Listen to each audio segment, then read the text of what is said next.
je vais bien naturellement commencer mon introduction par la commande de Monsieur le Président de la République. Le Président de la République, chef de l'État, a instruit la Commission d'évaluation des politiques publiques d'entreprendre une mission d'évaluation de la politique de santé et du système de santé.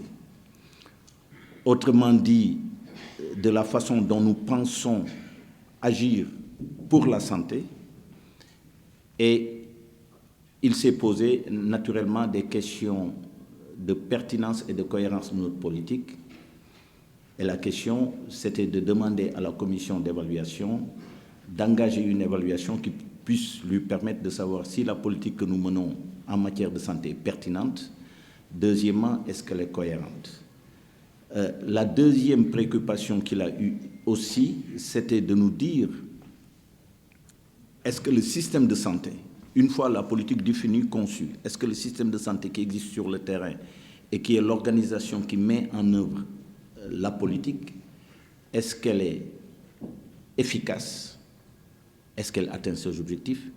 Et est-ce qu'elle est efficiente? Est-ce qu'il n'y a pas des sources de gaspillage sur lesquelles nous pouvons faire des efforts? Et bien entendu, tout cela avec comme corollaire des questions qui, d'une manière ou d'une autre, aboutissent à des problématiques de souveraineté, à des interrogations sur la souveraineté de notre politique de santé. Est-ce que nous avons une politique de santé souveraine, au sens où c'est nous-mêmes, Sénégalais, qui définissons nos priorités pour le grand bien de nos populations? Et deuxièmement, est-ce qu'au-delà de la santé, et quand vous regardez la politique pharmaceutique, est-ce qu'on est, par exemple, sur des chemins ou sur des pistes qui garantissent notre indépendance? Alors, quand le président dit cela, il est bien entendu qu'une commande d'évaluation ne s'arrête pas là. Vous devez l'amener à préciser les objectifs. Et bien naturellement, l'objectif principal du président de la République dans cette mission d'évaluation, c'est une mission de transformation de l'action publique. Il s'attend à des réformes majeures dans le secteur de la santé parce qu'il a l'ambition d'avoir le meilleur des systèmes de santé de notre continent, me dit-il. Donc, il souhaiterait que nous nous engagions dans les réformes les plus profondes et que nous touchions le périmètre le plus large pour justement améliorer notre système de santé. Et pour cela, il y a 6 domaines à peu près qui sont ressortis de nos échanges. Le premier domaine, c'était d'intégrer les nouvelles dimensions de la politique de santé. Ça veut dire l'approche One Health. On sort d'un Covid, on sort de quelque chose qui a été soupçonné comme étant de l'ordre des zoonoses, c'est-à-dire des maladies transmises par des animaux aux hommes. Et donc, à partir de ce moment-là, la question de la seule santé, qui est une santé de l'environnement, des questions de biodiversité, des questions de santé animale, se pose à la santé humaine. Et donc, la prise en charge de l'approche One Health par notre politique nationale de santé, c'est vite, bien entendu, avéré comme question évaluative majeure sur lesquelles nous devons apporter des réponses, faire le point et formuler des recommandations. Le deuxième aspect qui est apparu, c'est bien entendu des pans qui sont présents mais qui ont été longtemps oubliés, comme la santé mentale. Nous devrions avoir une politique de santé mentale très claire, très moderne et adaptée aux problèmes de la santé mentale. Et qui vont d'ailleurs au-delà même de la santé mentale classique et qui appellent parfois à des modalités ou à des modes de prise en charge de malades.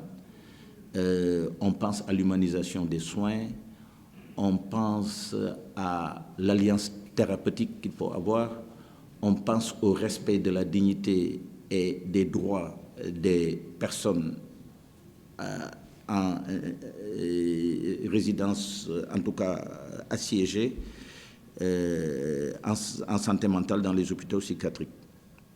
Et bien entendu, la question des nouvelles technologies. Sommes-nous en pointe? Est-ce que nous avons les ressources humaines et les plateformes pour intervenir dès à présent sur les problématiques de chirurgie robotique, des choses de cette nature-là. Une commission a été formée à ce niveau-là.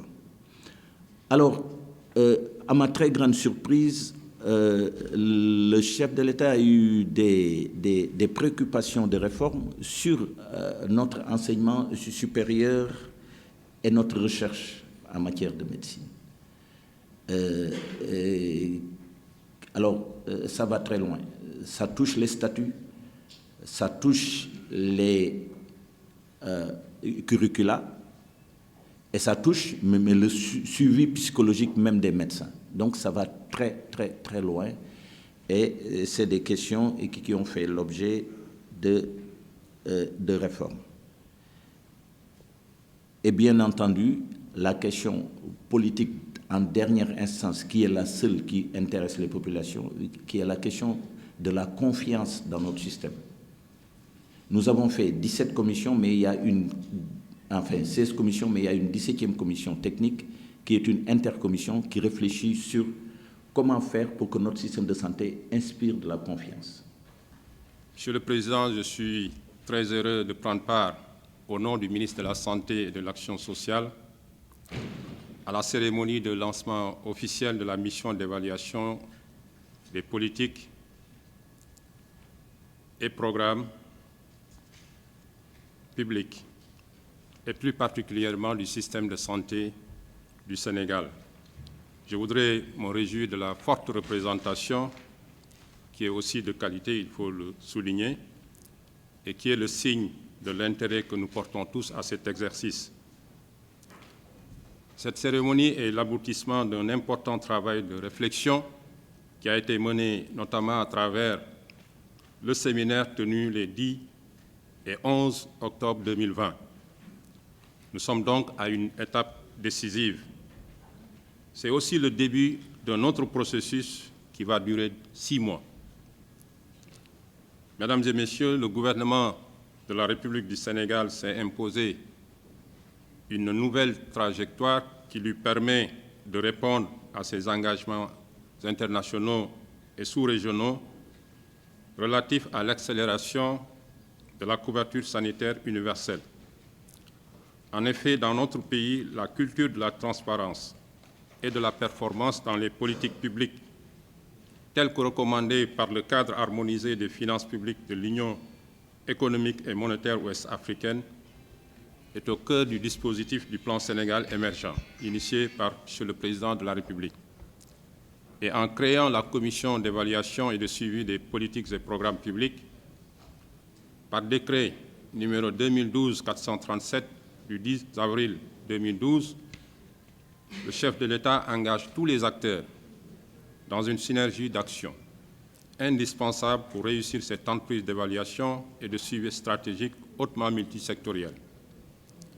Dans cette dynamique, et pour une action publique plus efficace et plus pertinente dans le secteur de la santé, le Président de la République a bien voulu demander à la commission d'évaluation de procéder à l'évaluation de la politique et du système de santé du Sénégal. Ainsi, des actions phares ont été menées, telles que l'élaboration et la validation des questions évaluatives dans un processus inclusif et participatif.